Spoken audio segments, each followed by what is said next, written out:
పాదయాత్రలో చెప్పిన మాట, మేనిఫెస్టోలో ఇచ్చిన హామీ నిలబెట్టుకుంటూ రాష్ట్ర ప్రభుత్వం మళ్ళీ ఒక కీలక నిర్ణయం. ఇది గొప్ప నిర్ణయం. 1వ తారీఖు అంటే 1వ తారీఖు నుండి అవ్వాతాతలు, వితంతులు, ఒంటరి మహిళలు, చేనేత,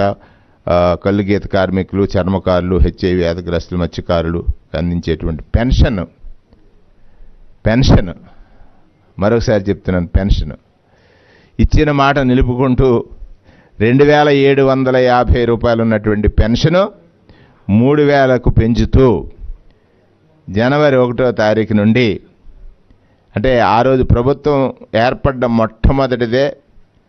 సుమారుగా మొట్టమొదటిసారే 2,250 రూపాయలకు పెంచినటువంటి పెన్షన్ 3,000కు పెంచుతానని చెప్పినటువంటి ముఖ్యమంత్రి 3,000కు పెంచుతూ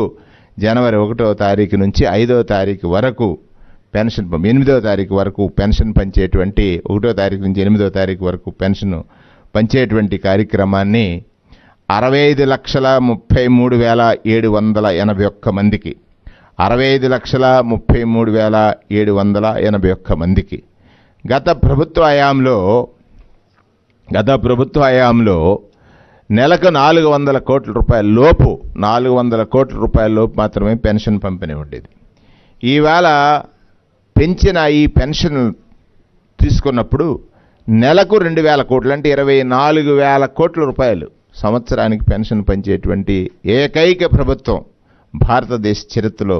జగన్మోహన్ రెడ్డి గారి ప్రభుత్వం అని తెలియజేయటానికి, అలాగే వారు తీసుకున్న ఆ నిర్ణయాన్ని కేబినెట్ అంతా కూడా ముక్తకంఠంతో ఆనందంగా స్వాగతించడం, ఆయన అభినందించడం, అంటే నిజం పాలన,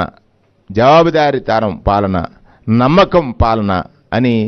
నిరూపించినటువంటి ముఖ్యమంత్రిగా జగన్మోహన్ రెడ్డి గారిని కేబినెట్ మంత్రులందరూ కూడా అభినందించినటువంటి విధానాన్ని మీ ద్వారా